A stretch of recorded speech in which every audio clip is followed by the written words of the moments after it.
What's up guys, and welcome to episode 6 of Bond & Inku's Rising Sun painting series. Today we're painting the patron selected mini of the month, the River Dragon.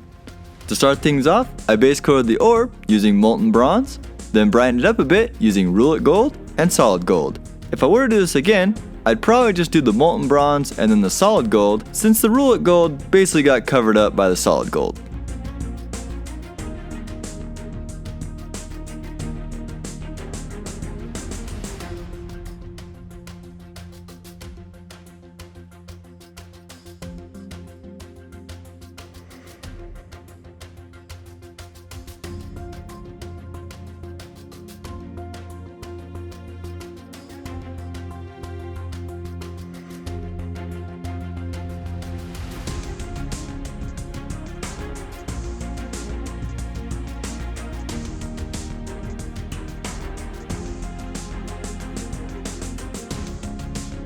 After getting that orb nice and bright, I then washed it with some Smokey Ink to bring out all those fine details.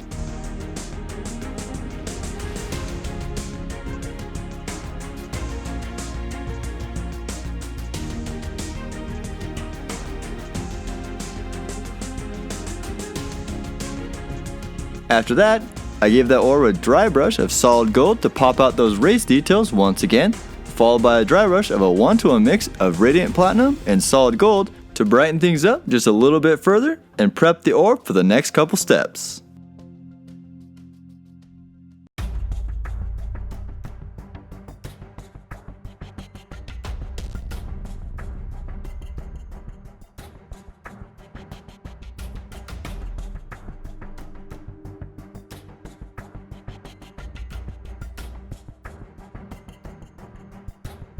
Then for the next couple steps, I took various inks and created a nice rainbowish finish.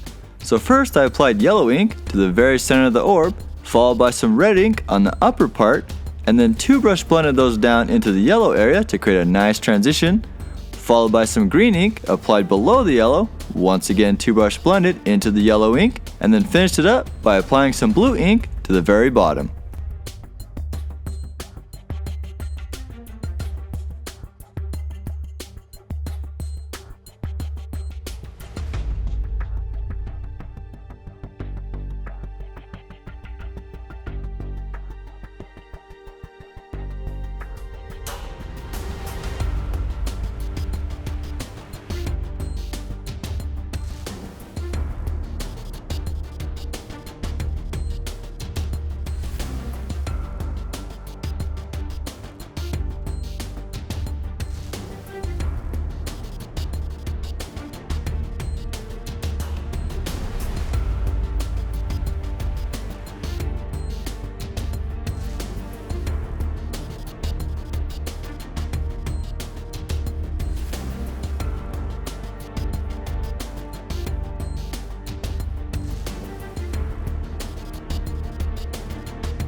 After getting that orb nice and rainbowy, I then took some blue tack and masked off that orb so that it didn't get messed up during all the airbrushing that was coming up.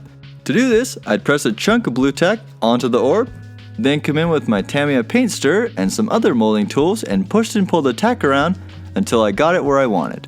This seemed like a good idea at the time, but it actually made removing the tack quite difficult later, since during the process of pulling and pushing the tack, I pressed it into all the little crevices of the orb. So what I would recommend doing instead is actually masking off as much of the orb as possible without pushing and pulling the tack around, and to only do so on the very edges where you need to push the tack up against another part of the model, like the water, the feet, and underneath the tail. That way when you go to remove the tack, you'll minimize how much you have to work out of the crevices of the orb, which will make the process much more enjoyable. After getting the orb all masked off, I base coated all the exposed parts using Frostbite, thinning it like usual with some Flow-Aid and water, and then spraying it at approximately 16 to 20 psi.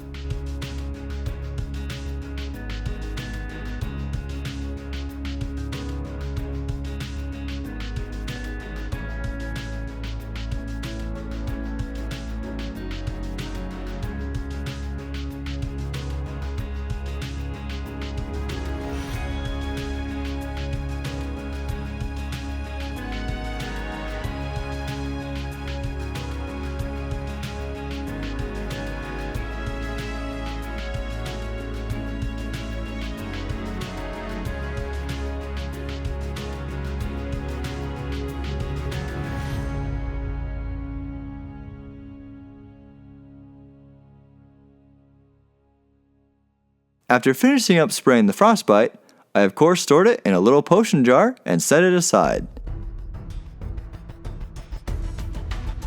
Then I started creating some variation in the water by spraying some blue-green on the bottom, in the middle, and on the top, leaving some Frostbite areas in between.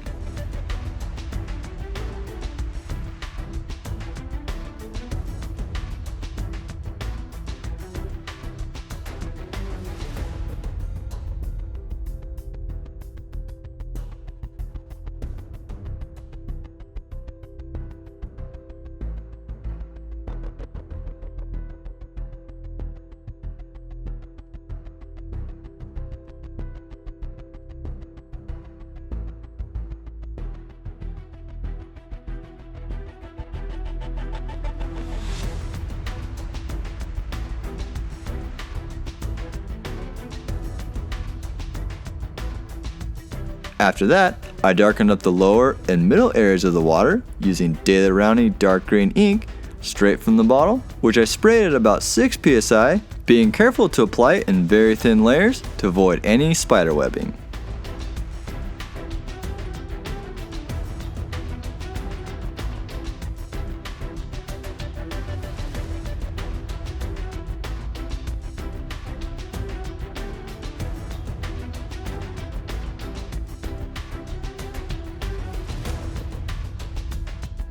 After establishing all those darker areas, I rinsed out the cup and took some of that blue-green from its potion jar and went back over some of the areas of the water to re-establish the midtones and create some nice transitions.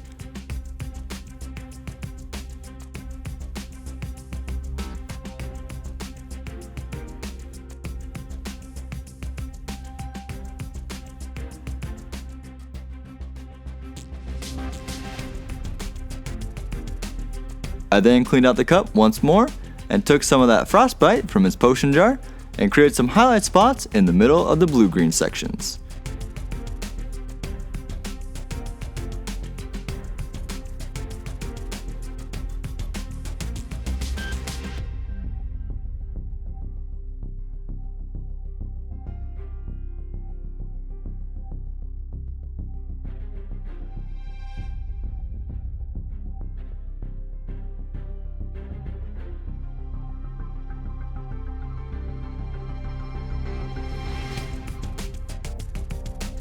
Then after cleaning the airbrush, I used the brush to apply some Frostbite to the ends of the tail to help differentiate it from the water.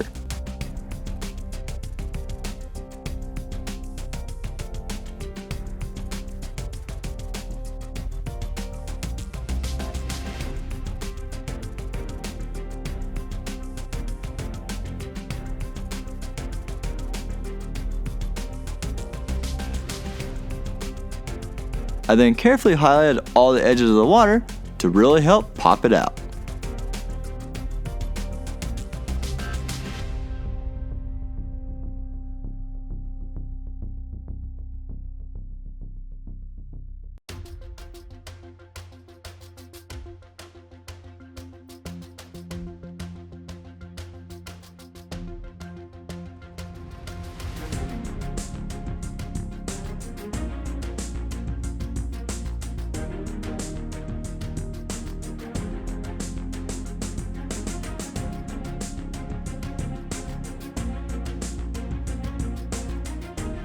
With the water now popped out, I moved on to working on the skin by darkening the underside using a 1-to-1 mix of turquoise and coal black, using Saran wrap to help mask off different areas of the model to protect it from any overspray. I found that Saran wrap is a great option for masking off models since it's cheap, it's fairly easy to push and pull through small crevices, and in addition to protecting your model from overspray, it also protects it from having its paint rubbed off as you're handling the model.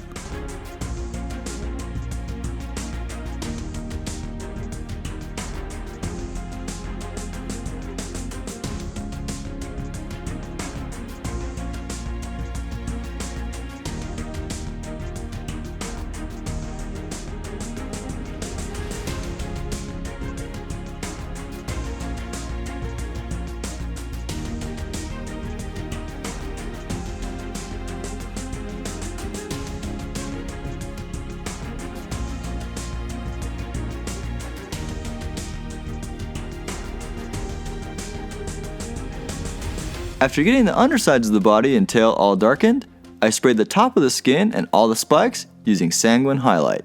Particularly when spraying the spikes, I also opted to use a blank card for some quick masking in addition to the Saran wrap. You'll also notice at this point that the coloring in the video is a lot more vivid. This is because I finally switched out the bulbs in my lamps from a bluer 6500K bulb to some 5000K bulbs, both of which were rated 90 plus CRI, which just means they produce really nice vivid colors. Switching the bulbs resulted in a much more natural light, which allowed the camera to capture the more realistic vivid colors and resulted in much nicer footage.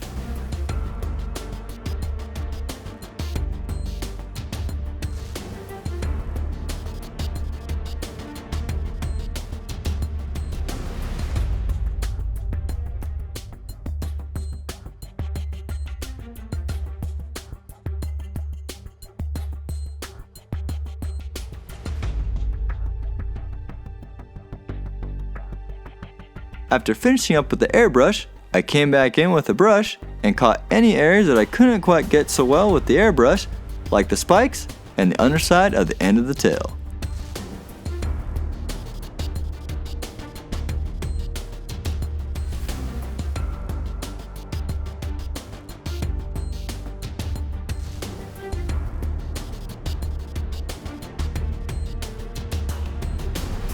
After that, I washed all the skin using a 3-to-2 mix of blue tone and green tone mixed with an equal amount of wash base plus a drop or two of water. I also chose at this point to shade all the facial fur, which I'd recommend not doing at this point because in not doing so, it would have made base coating the fur a lot easier in future steps. Also at this point, I noticed I'd missed the whisker things on his face, so I went back and based those with Sanguine Highlight and then gave them a wash with this blue-green wash mix.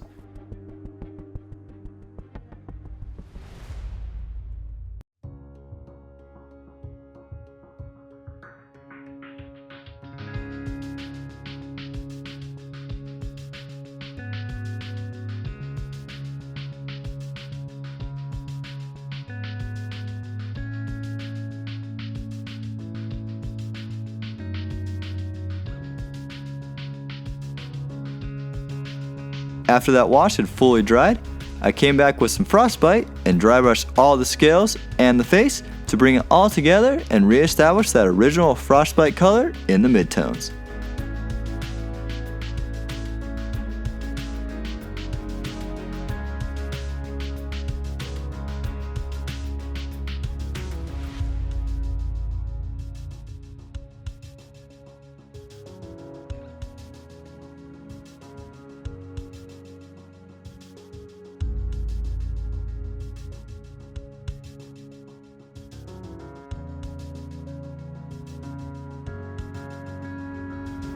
After finishing the dry brushing, I then used the fine detail brush to pick out any of the ridges on the undersides of the tail and the body to help pop them out.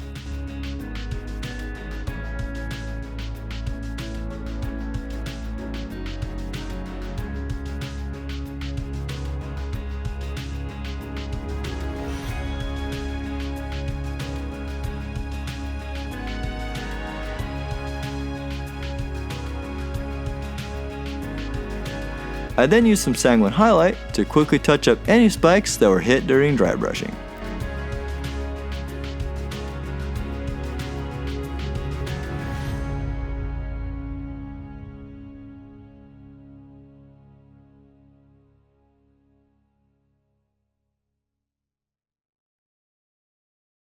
After that, I applied a 1-to-1 mix of Carroburg Crimson and Drakenhof Nightshade to all the spikes, which in the beginning I tried to apply only to the lower half of the spikes and blend it up for a smooth transition, but then decided to just shade all the small spikes and then only shade the part of the bigger ones without worrying much about blending since I was going to blend it later with the airbrush.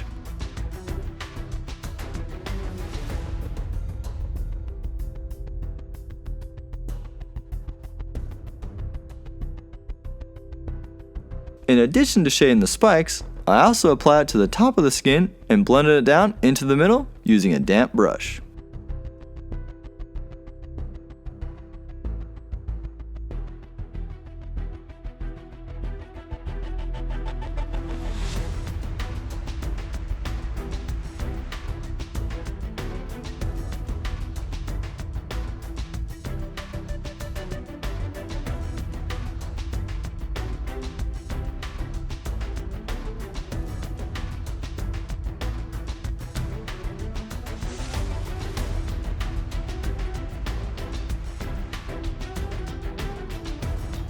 After that, I masked off the underside of the dragon using some painter's tape and Saran wrap, and then re-established the mid-tone on the tops of the small spikes and smoothed out the blend on the larger spikes and the tail.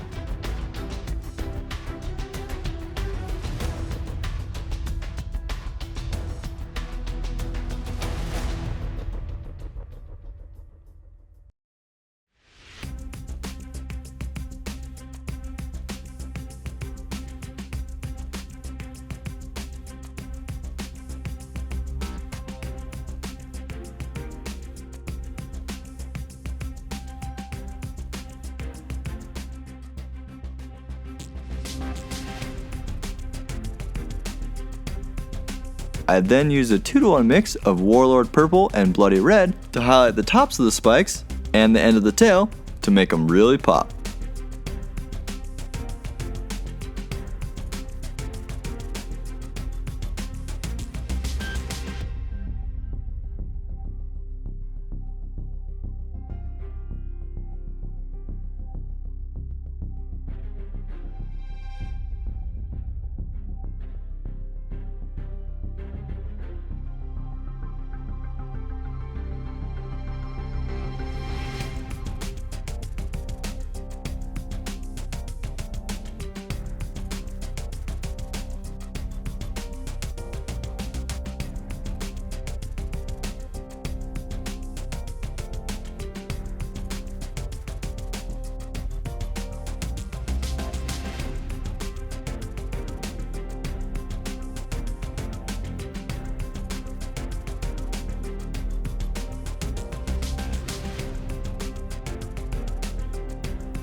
I then spent a very long time removing the blue tack from the orb underneath, which you can avoid if you follow the recommendations that I mentioned before. You can also make it a little easier by heating up the blue tack a little bit with a hairdryer. Just be careful not to heat up your model too much and make things all bendy. You don't want to give your dragon the case of the bendy spikes.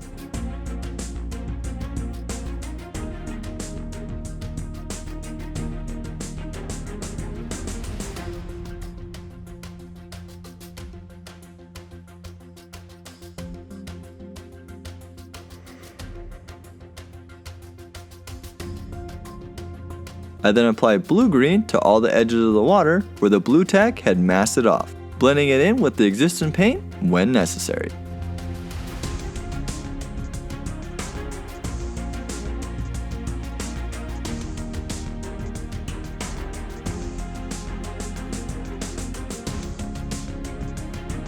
I then used the same 1-to-1 mix of turquoise and coal black that I'd used to spray the underside of the skin earlier to paint all the feet and help differentiate them from the water.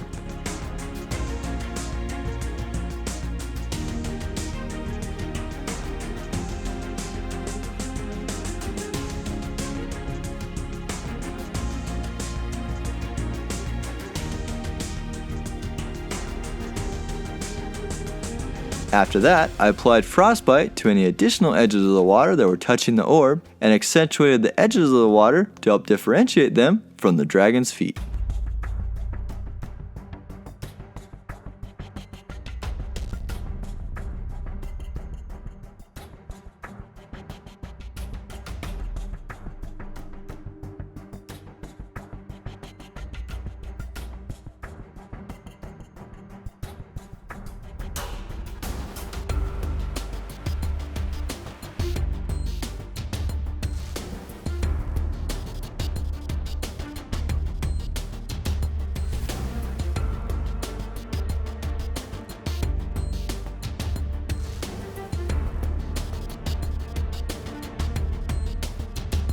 After that, I took that 1-to-1 mix of Warlord Purple and Bloody Red that I used before and applied that to all the nails, and then highlighted the feet using some blue-green.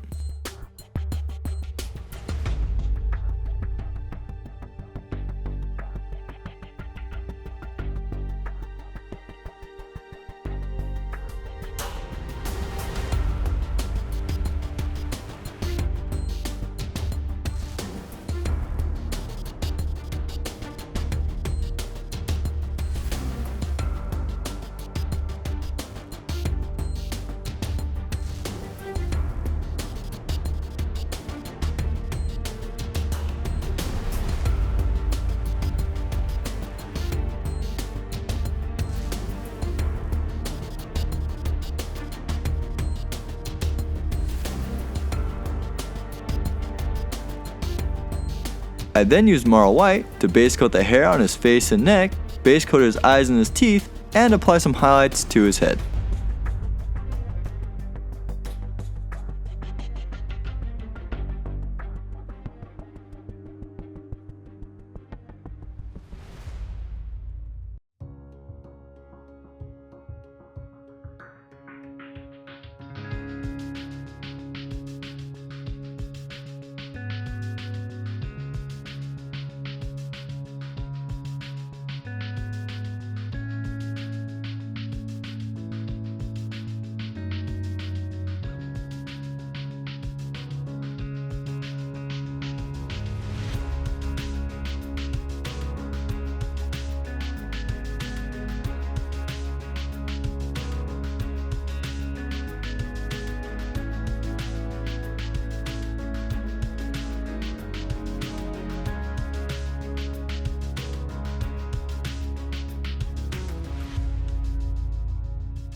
After that, I use a 3-to-2 mix of dark tone and blue tone mixed with an equal amount of water to give that fur a nice wash and bring out all those furry details.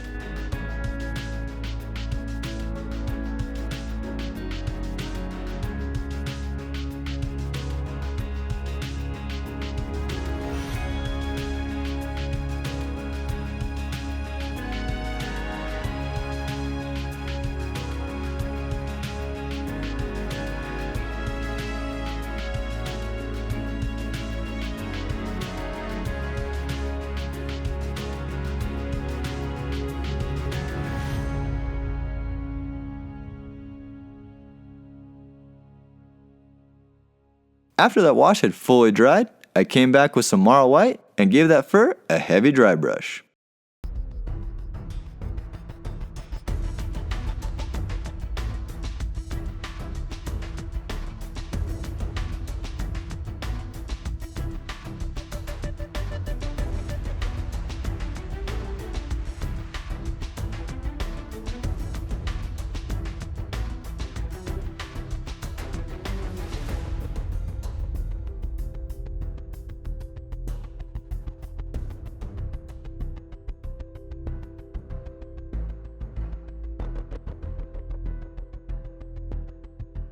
I then clean up the horns by base coating them with some Frostbite.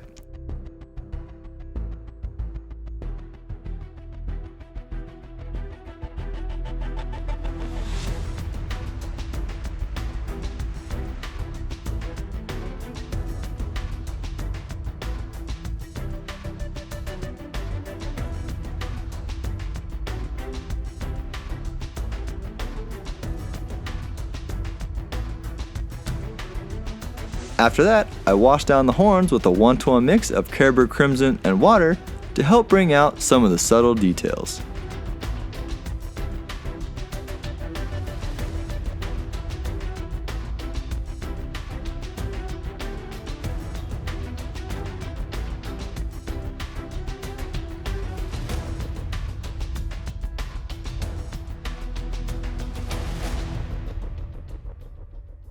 I then came back with Frostbite and 2-brush blended it onto the bottom part of the horns to create a nice transition. After which, I applied multiple layers of Carroburg Crimson to the top of the horns, blending them in with a bit of 2-brush blending to keep things nice and smooth.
I then finished off the horns by applying a dry brush of Frostbite over the different blends to blend things together just a little bit more.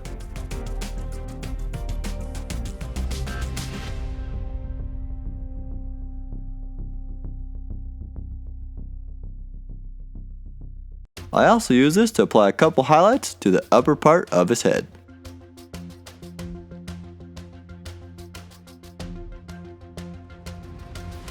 I then used Morrow White to undercoat his eyes, and then applied a couple layers of blazing ink to give his eyes a nice bright orange color.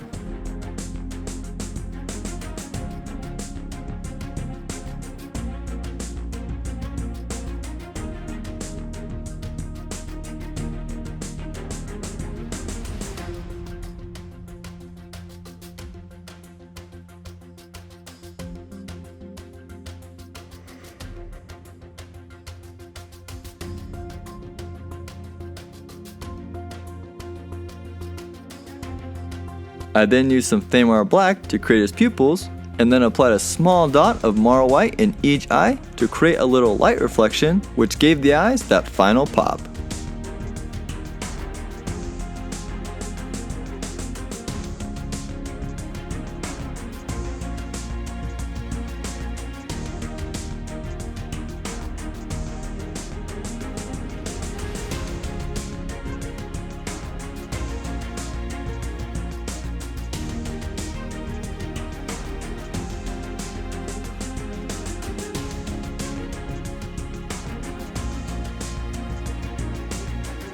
With the dragon now all painted, I moved on to creating a custom base by grabbing a bunch of rocks from my different box of rocks, and then used 2 sets of pliers to break them apart and make them have more jaggedy edges.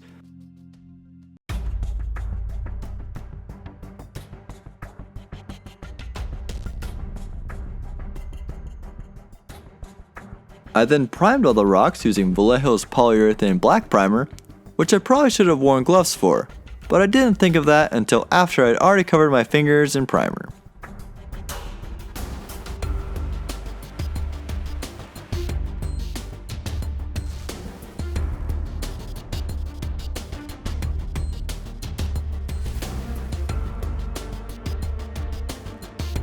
After that, I experimented with various rock positions to get a good idea of which rocks I wanted to use and where I wanted to place them in order to create a fun exploding effect as if the water had busted up out of the ground.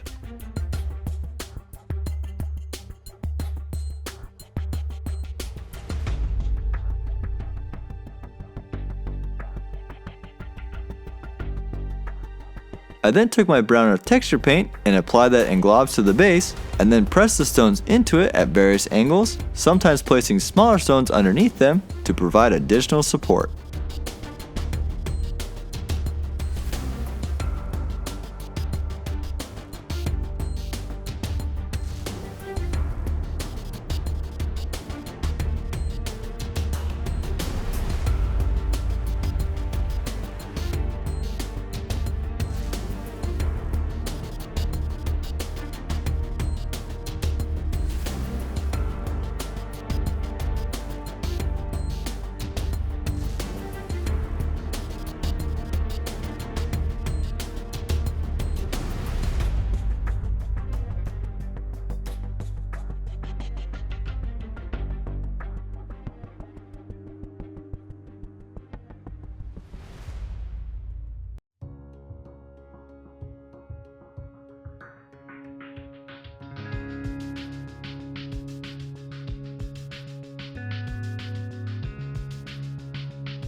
After that texture paint had fully dried, I used Thamar Black to paint over some of the texture paint that got up on the rocks, as well as cover up any areas that were missed with the primer, and then popped out those stony details by applying a couple layers of dry brushing. First with a 2-to-1 mix of black to white, then a 1-to-2 mix of black to white, and finally straight Morrow White, which I particularly focused on the very edges of the stones to really help make them stand out.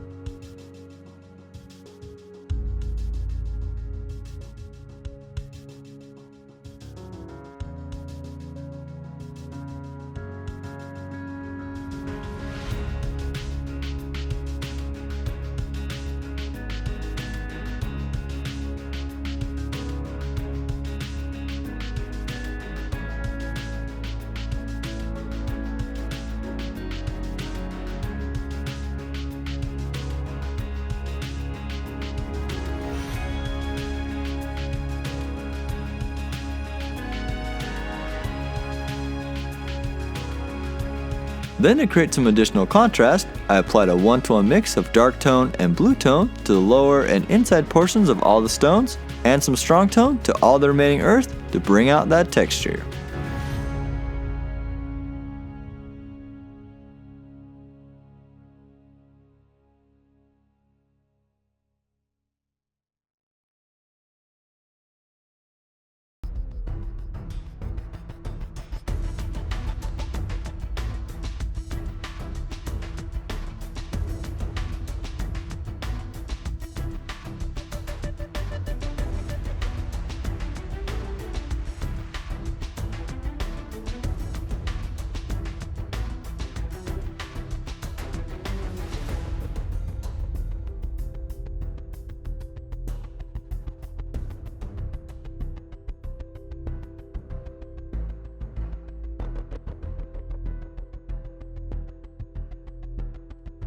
After that, I scooped out some water texture paint and mixed in a couple drops of blue-green paint.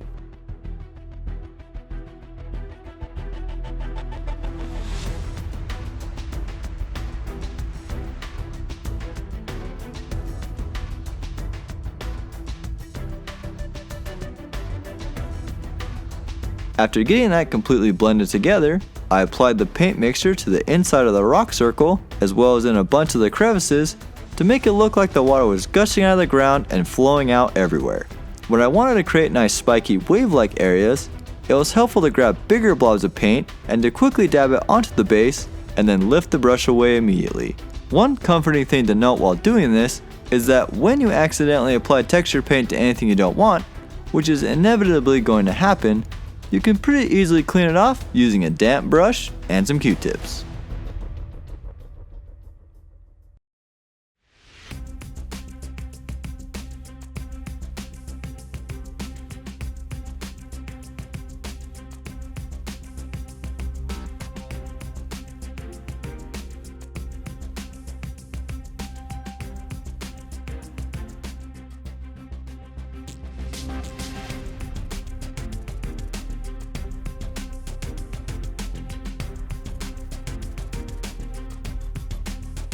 After letting that dry for roughly 24 hours, I applied some Vallejo matte varnish to the now super glossy water to make it more closely match the water that is flowing up and around the orb.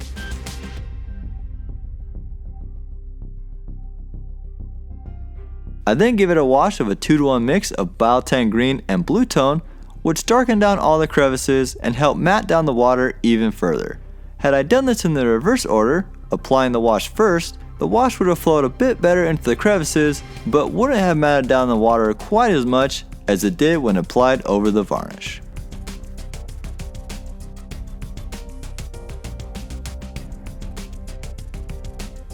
I then finished off the water by picking out all the newly created spikes and edges, just like I did before, particularly focusing on connecting the newly created edges with the pre-existing ones to make it look like a unified collection of water.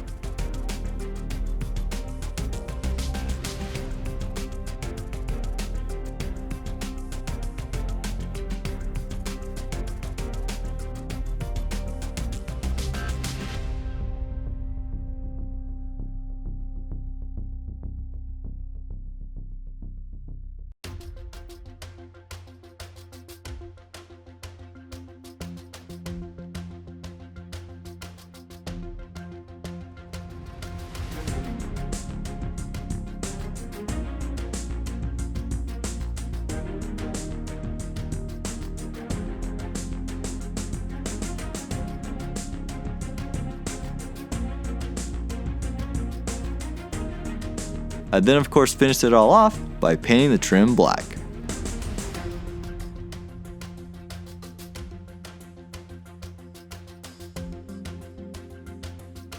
And there you go guys, the River Dragon is now complete. Thank you guys for joining. I hope you enjoyed this video and found it helpful in painting your own River Dragon. I'd love to see any of the ones that you guys have painted, so feel free to leave a comment with a link to your pictures down below and I'll totally go and check them out. Thanks again for checking out the video, and a special thanks to all my patrons for voting for this model. It was so much fun to paint, and I hope you guys enjoyed painting yours. As always, don't forget to like, subscribe, and check out the Patreon, Facebook, and Instagram pages for extra Bonded Inku goodness. See you guys on the next one. River Dragon complete. Wanderer out.